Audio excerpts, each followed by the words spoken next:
नमस्कार दोस्तों आज बात करेंगे नॉर्थ कोरिया और साउथ कोरिया के रिलेशन के बारे में और अमेरिका डोनाल्ड ट्रंप का वहाँ पर क्या रोल है, वहाँ पर जो लड़ाई चलती रहती है वो किस चीज़ को लेकर है और क्या उसके सॉल्यूशन हो सकते हैं, कुछ क्या नहीं हो सकता है। तो इसके बारे में कुछ डिटेल बात करेंगे। इससे पहले मैं आपको बता दूं कि अगर अभी तक आपने चैनल को सब्सक्राइब नहीं किया है तो आप सब्सक्राइब कर लीजिए और बेल आइकन दबा दीजिए, जिससे जब भी ऐसा कोई इन्फॉर्मेटिव वीडियो आएगा तो आपको उसका नोटिफिकेशन मिल जाएगा। और आप हमसे जुड़े रह सकते हैं फेसबुक, इंस्टाग्राम, ट्विटर पर, सभी का लिंक डिस्क्रिप्शन बॉक्स में मिल जाएगा। तो ये आप सभी जानते हैं डोनाल्ड ट्रंप अमेरिका के प्रेसिडेंट, ये साउथ कोरिया के लीडर हैं मून जे इन, और ये आप जानते ही इनको, ये नॉर्थ कोरिया के लीडर हैं किम जोंग उन। ये तीन पर्सनालिटी की यहाँ पर बात होगी और तीनों के आसपास ये सब चीज़ें घूमेंगी। इससे पहले आपको नॉर्थ कोरिया की लोकेशन दिखा दूँ और अमेरिका की मैप में, तो ये कोरियन पेनिसुला है, नॉर्थ कोरिया और साउथ कोरिया है, ये इंडिया है हमारी कंट्री प्यारी, और ये अमेरिका है। तो यहाँ पे ये तीन कंट्री की हम लोग बात करेंगे। तो ये और डिटेल थोड़ा सा मैप देखिए आप, ये नॉर्थ कोरिया है, नॉर्थ कोरिया को टच कर रहा है चाइना, रसिया, यहाँ पर ये जापान है, और इनकी जो नॉर्थ कोरिया की कैपिटल है वो प्योंगयांग है, और साउथ कोरिया की कैपिटल है वो सियोल है। ये जो दोनों के बीच में बाउंड्री है नॉर्थ कोरिया साउथ कोरिया के बीच में, इसको डीमिलिटराइज जोन कहा गया। इसलिए कहा गया कि यहाँ पर कोई मिलिट्री नहीं रहेगी दोनों कंट्रियों की, क्योंकि बहुत टेंस बॉर्डर है, बहुत ज़्यादा यहाँ पर लड़ाई होती है, बहुत ज़्यादा यहाँ पर चांसेस हैं दोनों कंट्री के बीच में, नॉर्थ कोरिया साउथ कोरिया के बीच में। तो यहाँ पर कहा गया कि किसी कंट्री की मिलिट्री नहीं रहेगी, इसलिए इसको डीमिलिटराइज जोन कहा गया। यहाँ पर जबकि बहुत ज़्यादा मिलिट्री है इस वाले रीजन में, कहा जाता है कि वर्ल्ड की सबसे ज़्यादा मिलिट्री यहीं पर लगी हुई है। तो ये यहाँ पर लड़ाई होती रहती है दोनों के बीच में। अब ये जो एरिया है हम लोग को बात करनी है यहाँ पर, ये डीमिलिटराइज जोन के जस्ट बगल में ये जो एरिया है क्योसोंग इंडस्ट्रियल कॉम्प्लेक्स इसको बोला गया। ये जो क्योसोंग वाला एरिया है यहाँ पर, ये हमने दिखाया, ये नॉर्थ कोरिया में है, डीमिलिटराइज जोन के जस्ट पास में है। तो इस एरिया की हम बात करेंगे तो यहाँ पर साउथ कोरिया ने एक बिल्डिंग बनाई, इंडस्ट्रियल कॉम्प्लेक्स बिल्डिंग बनाई, यहाँ पर बहुत शानदार बिल्डिंग बनाई थी और उसके बहुत ज़्यादा यूज भी है, हम अभी बताएंगे आपको। ये है वो बिल्डिंग, शानदार बिल्डिंग, ये नॉर्थ कोरिया की जगह में है, साउथ कोरिया ने बनाई इसको। और नॉर्थ कोरिया के जो लीडर है किम जोंग उन, आपको पता है वो थोड़े से ऐसे इंसान है, तो उन्होंने इसका ये हाल कर दिया।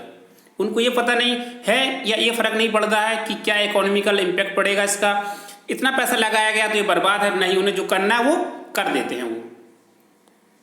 तो ये जो क्योसोंग इंडस्ट्रियल कॉम्प्लेक्स है, ये एक तरह का मीडिएशन सेंटर है, हॉटलाइन है।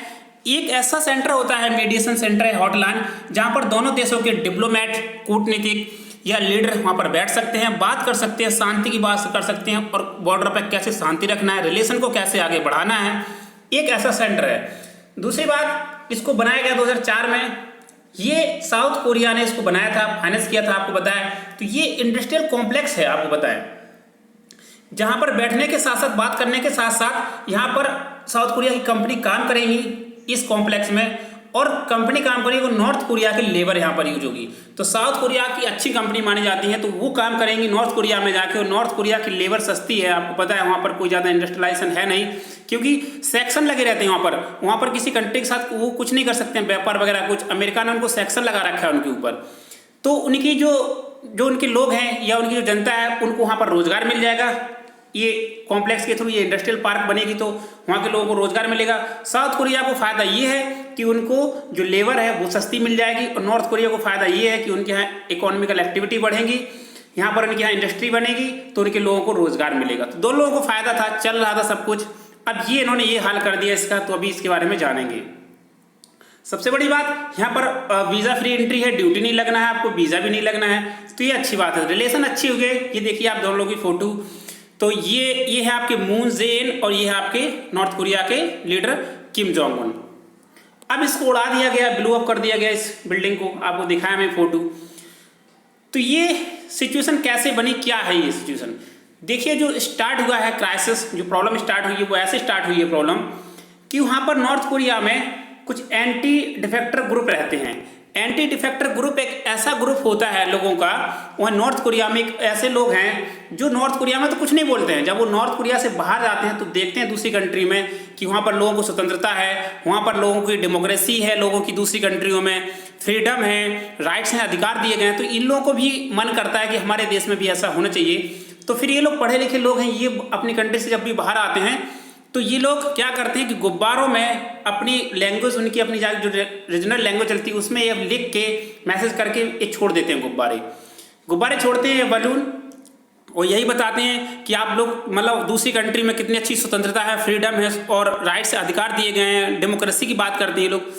ये वहाँ पर अलाउ है नहीं नॉर्थ कोरिया में, तो इसलिए नॉर्थ कोरिया कहता है ये सारी एक्टिविटीज साउथ कोरिया करवाता है और साउथ कोरिया कर रहा है। हमारे लोग हैं, हमारी जनता उनमें रोष भड़का रहा है, रेविलियन विद्रोह करवा रहा है, ये नॉर्थ कोरिया का आरोप लगाए जाते हैं। और फिर दोनों के कंट्री के रिलेशन एक वही ट्रैक पे आ जाते हैं जो पहले चल रहे थे कि बार की सिचुएशन, बार बोले लड़ाई की सिचुएशन, वो धमकी देते रहते हैं एक दूसरे को, और अमेरिका को भी धमकी इसमें मिलती रहती है।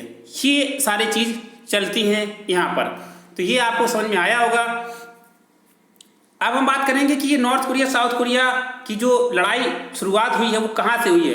तो पहले दोनों कंट्री आई कहाँ से, तो वर्ल्ड वार जब सेकंड हुआ 1945 में, तो यहाँ पे दोनों कंट्री बनी, जापान ने इन्वेड किया था, यहाँ पर घुस गए थे, दो कंट्री बनी नॉर्थ कोरिया साउथ कोरिया ये, और ये बॉर्डर खिंच गया और यहाँ पर मिलिट्री आ गई बहुत ज़्यादा तरीके से। तो नॉर्थ कोरिया जो था वो चला गया रसिया और यूएसए की तरफ, यूएसएसआर की तरफ, उन्होंने अपना एक अलग रास्ता चुन लिया, अलग एक उनकी इकोनॉमी होने लगी, सोशलिज्म पे काम करने लगी। हालांकि सोशलिज्म है नहीं वहाँ पर, समाजवाद, लेकिन ये झुक गया उधर। और साउथ कोरिया ये अमेरिका की तरफ टिल्टेड हो गया। तो क्या होगा फिर कि ये अमेरिका की तरफ आ गया। अब यहाँ पर लगातार आपको पता है नॉर्थ कोरिया में जब ही से यहाँ पर तानाशाही किम जोंग उन है, तो इनको मतलब अपनी कंट्री को सुरक्षित रखने के लिए जैसा भी कहें ये न्यूक्लियर टेस्ट, मिसाइल टेस्ट लगातार करते रहते हैं। इससे बहुत प्रॉब्लम होती है वर्ल्ड को, और अमेरिका ने इनके ऊपर सैंक्शन लगा रखे हैं कि आप ऐसा नहीं कर सकते हैं, और आपकी इकोनॉमी अगर ऐसा करेंगे तो इकोनॉमिकल एक्टिविटी आपकी रोक दी जाएगी, आप दूसरे देशों से व्यापार नहीं कर पाएंगे, कोई एक्सपोर्ट इंपोर्ट नहीं कर पाएंगे। तो ये होता है सैंक्शन, तो अमेरिका ने इनके ऊपर लगा रखा है। अब कुछ दिनों के बाद बात ऐसी हुई है कि इन्होंने कहा, अमेरिका ने, कि आप कोई ऊपर से सैंक्शन हटा दिए जाएंगे अगर आप डीन्यूक्लियराइज करेंगे, न्यूक्लियर जो वेपन बना रहे हैं उनको हटा देंगे और मिसाइल टेस्ट वगैरह बंद कर देंगे, तो आपके ऊपर सेक्शन हटा दिए जाएंगे। तो इन्होंने कहा ठीक है, सेक्शन हटा देंगे, इनकी इकोनॉमी अच्छी चलने लगेगी, लोगों को रोजगार मिलेगा वहाँ पर और लोग अच्छे से रहने लगेंगे। लेकिन क्या हुआ कि बात हुई पहली मीटिंग सिंगापुर में हुई, दूसरी वियतनाम हनोई में हुई। ये मीटिंग मिले अमेरिका के प्रेसिडेंट डोनाल्ड ट्रंप और किम जोंग उन मिले हैं। ये है आपका मैप, तो ये है सिंगापुर और ये है हनोई वियतनाम। यहाँ पर ये लोग मिले और मीटिंग का रिजल्ट ये निकला कि कुछ नहीं निकला, दोनों लोग संतुष्ट नहीं हुए। अमेरिका का कहना यह है कि पहले आप सारी चीज़ों को डिन्यूक्लियराइज करिए, तब आपके ऊपर से सैंक्शन हटाएंगे। और किम जोंग उन का कहना यह है कि नहीं, पहले आप सैंक्शन हटाइए तब हम सारी चीज़ों को डिन्यूक्लियराइज करेंगे।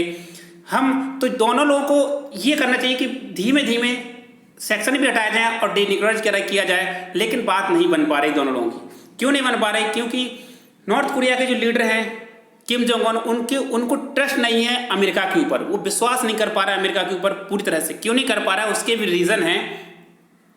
सद्दाम हुसैन आपको पता है इराक में रहे, ये मुअम्मर गद्दाफी लीबिया में रहे, तो ये दोनों लोगों ने विश्वास किया था अमेरिका के ऊपर, और इनका फिर हाल क्या होगा था, इनको गद्दी से हटा दिया गया था वहाँ पर।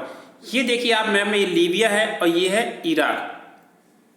यहाँ पर सद्दाम हुसैन और मुअम्मर गद्दाफी दोनों ने विश्वास किया था, दोनों ने संधि की थी। ये देखिए, ये सद्दाम हुसैन, मुअम्मर गद्दाफी, इन्होंने संधि की थी और यहाँ इनको गद्दी से वहाँ से हटा दिया गया, आपको पता है। तीसरी चीज़ ये है कि अभी हाल ही में न्यूक्लियर जो डील हुई थी ईरान के बीच में, ईरान के ऊपर भी सैंक्शन लगाता है अमेरिका, वहाँ से इन्होंने हट गया अमेरिका, डोनाल्ड ट्रंप साहब उस न्यूक्लियर डील से बाहर आ गए। तो ये कह रहे हैं कि जब आप ऐसा कर सकते हैं तो आप हमारे साथ भी ऐसा कर सकते हैं। तो इसलिए नॉर्थ कोरिया के किम जोंग उन इनके ऊपर विश्वास नहीं कर रहे हैं। ये सारी चीज़ें विश्वास ना करने का, इसलिए अमेरिका भी इसमें बीच में है। और अमेरिका आपको पता है साउथ अफ्रीका को पूरी तरह से सपोर्ट करता है, वहाँ पर मिलिट्री जोन भी बना रखे हैं अमेरिका ने साउथ कोरिया की तरफ। तो ये सारी चीज़ें हैं जो चल रही है। फिर से एक तरह से टेंशन की स्थिति वहाँ पर बन गई है, फिर से वहाँ पर बार लाइक सिचुएशन बन गई है। और ये न्यूक्लियर और मिसाइल टेस्ट उन्होंने फिर से किया, एक मिसाइल टेस्ट, और धमकी दे डाली अमेरिका तक को और साउथ कोरिया को। ये अब कहा जा रहा है कि ये इनकी जो बहन है, इनका नाम है किम ओ जोंग। किम ओ जोंग इनकी बहन है ये इनके बाद लीडरशिप संभालेंगी, क्योंकि जब भी कुछ प्रॉब्लम ऐसी होती है, जब ये बीमार होते हैं कहीं जाते हैं, तो ये इनके बाद इनको पूरा चांस मिलता है, ये देखती हैं सारा मैटर। तो ये सारा मैटर है। तो अगर ये वीडियो आपको पसंद आता है तो आप लाइक कर सकते हैं, और अगर नहीं आता तो डिसलाइक भी कर सकते हैं, और कमेंट बॉक्स में बता सकते हैं क्यों नहीं आया पसंद। कोई सजेशन इंप्रूवमेंट है तो वो भी दे सकते हैं, और पसंद आता है तो आप इसको सब्सक्राइब और शेयर जरूर करिए, जिससे और लोगों तक ऐसा इन्फॉर्मेशन पहुंचे। जय हिंद, जय भारत।